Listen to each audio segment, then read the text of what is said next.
षड्यंत्र कैसे इस देश को तोड़ने का। कैसे तोड़ना है? जाति के नाम पे तोड़ो, भाषा के नाम पे तोड़ो, यात्रा करो भारत जोड़ो के नाम पे, लेकिन भारत को तोड़ने वाले और भारत तेरे टुकड़े होंगे इंशा अल्लाह का नारा लगाने वालों के साथ रहो।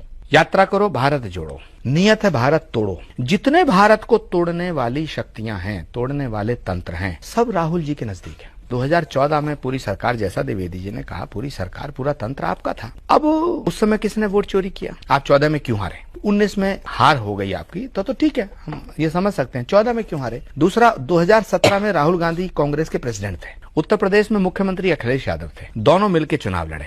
यूपी के तो उत्तर प्रदेश में डीएम आपके थे, एसपी आपके थे, डीआईजी आपके थे, डीजीपी आपके, होम सेक्रेटरी आपके, पूरा तंत्र आपका। तो आप दोनों मिल गए, तो आप क्यों हारे? प्रचंड बहुमत से बीजेपी की सरकार बनी। तो क्या उसमें वोट चोरी हुआ या उसमें वोट लूटा गया? तो बिना लोकल एडमिनिस्ट्रेशन की सपोर्ट के कैसे लूटा गया? ठीक है, तो सवाल इसका है कि हम ऐसा मान रहे हैं, जैसे आप ऐसे कह रहे हैं कि वो समझ नहीं पा रहे हैं। पहले मैं भी यही समझता था कि वो ना समझ है मैं भी यही समझ रहा था कि वो ना समझ है, उनकी समझ का फेर है।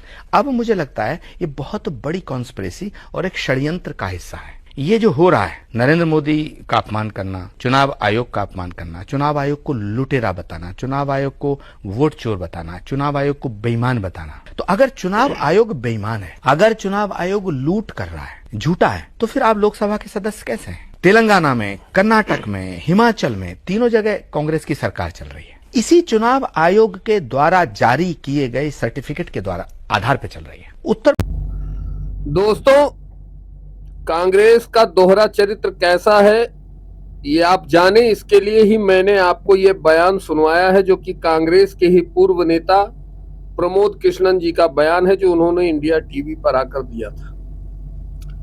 क्योंकि अगर यही बात मैं कहूंगा कि कांग्रेस इस देश को तोड़ना चाहती है, कांग्रेस इस देश में तख्ता पलट करवाना चाहती है, कांग्रेस इस देश से मोदी सरकार को गिरा देना चाहती है, तो शायद आपको विश्वास ना होता।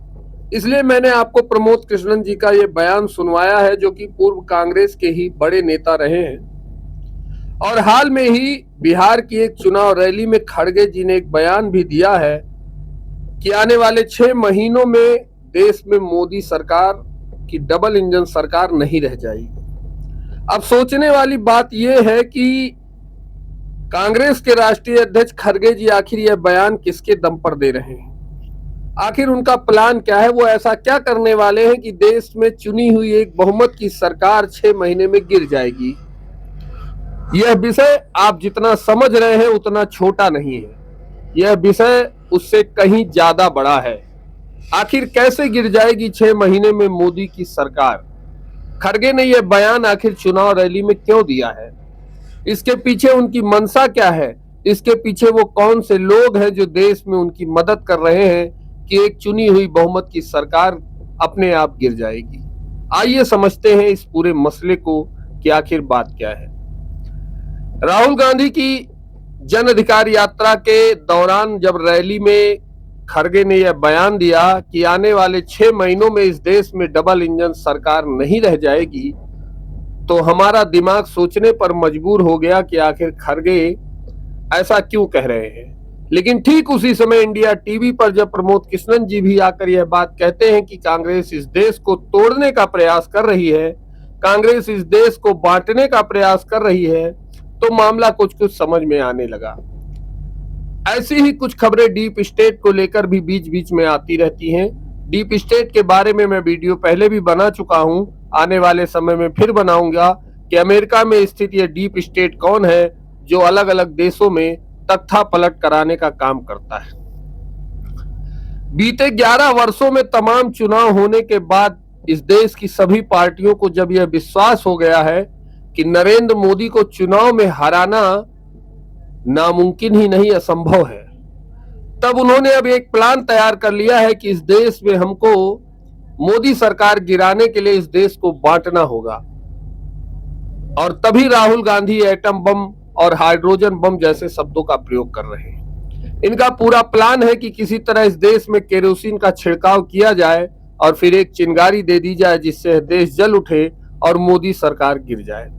इसके कुछ ताजा और हालिया उदाहरण हमें देखने को मिले हैं बांग्लादेश और श्रीलंका में। आखिर बांग्लादेश में चलती हुई एक सरकार, चुनी हुई एक सरकार कैसे गिर गई? श्रीलंका जो कि अच्छी स्थिति में था, अचानक वहां तख्ता पलट कैसे हो गया, उस देश की अर्थव्यवस्था कैसे डूब गई, यह भी समझने का विषय है। ऐसा ही कुछ प्लान इस देश में कांग्रेस पार्टी और राहुल गांधी भी कर रहे हैं कि नरेंद्र मोदी सरकार का तख्ता पलट कर दिया जाए, जिसके लिए वह वोट चोरी और चुनाव आयोग पर तरह तरह के आरोप लगा रहे हैं। वही राहुल गांधी, जिनको अगर छींक भी आ जाए तो उनके पास 10 ऐसे वकील हैं जो तुरंत सुप्रीम कोर्ट पहुंच जाते हैं याचिका डालने के लिए, देश विरोधी गतिविधियों में शामिल लोगों के समर्थन में याचिका डालने के लिए, तरह तरह की याचिकाएं जो रोज डालते रहते हैं। आखिर वोट चोरी को लेकर चुनाव आयोग के खिलाफ उन्होंने सुप्रीम कोर्ट में कोई याचिका क्यों नहीं दी? अगर उनको ऐसा लगता है कि इस देश का चुनाव आयोग चोर है, वह बेईमानी कर रहा है, तो उनको सुप्रीम कोर्ट में याचिका देने में दिक्कत क्या है? इस बात को आपको समझना होगा। इन लोगों को अब ये लगने लगा है कि मोदी को चुनाव लड़कर हराना तो असंभव है, इसलिए षड्यंत्र करके ही हराया जा सकता है। और वो षड्यंत्र यह है कि इस देश को जात के नाम पर बांट दो, इस देश को धर्म के नाम पर बांट दो, इस देश में तरह तरह की अफवाहें फैलाओ जिससे कि दंगे पैदा हो जाएं, इस देश में ट्रेनों का एक्सीडेंट कराओ, इस देश में तमाम ऐसे काम करो जिससे नरेंद्र मोदी के ऊपर तरह तरह के ब्लेम लगे और वह सरकार गिर जाए। इसमें विदेशी शक्तियां भी इनकी मदद कर रही हैं, ऐसा भी सुनने में आता है। आज बिहार में देश के सारी विपक्षी पार्टियों के नेता इकट्ठे होकर राहुल गांधी के साथ चल रहे हैं और वोट चोरी का आरोप लगा रहे हैं, लेकिन एक भी वोट चोरी ये अभी तक सिद्ध नहीं कर पाए। फिर आखिर ये चाहते क्या है देश से? अगर इस देश में वोट चोरी हो रही है तो देश के 4-5 राज्यों में जहां कांग्रेस की सरकारें हैं, क्या वहां के लिए कोई अलग से चुनाव आयोग आता है? यही चुनाव आयोग वहां भी वोटिंग कराता है, यही चुनाव आयोग वहां भी चुनाव के सारे कामकाज देखता है और कांग्रेस पार्टी जीतती है। जो 99 सांसद कांग्रेस के 2024 के लोकसभा चुनाव में जीत कर आए हैं, क्या उनके लिए कोई अलग से चुनाव आयोग आया था? यह सभी बातें इस देश की जनता को समझना होगा और हमें सावधान रहना होगा, क्योंकि कांग्रेस इस बात को जानती है कि यह देश ऐसा है कि यहाँ अगर 100 रुपए दे दो तो रैली में भीड़ आ जाती है, अगर 1000 रुपए दे दो तो प्रधानी में इंसान का वोट बिक जाता है, 10,000 रुपए दे दो तो विधानसभा में वह अपना वोट बेच देता है, 1 लाख रुपए दे दो तो लोग किसी का कत्ल भी कर देते हैं, 10-20 लाख दे दो तो ऐसी लोग भी इस देश में बैठे जो दंगा फैला देते हैं। यह बात कांग्रेस भली भांति जानती है और उसी का प्रयोग करने का पूरा प्रयास कर रही है कि इस देश में बड़े से बड़े दंगे फैलाए जाएं।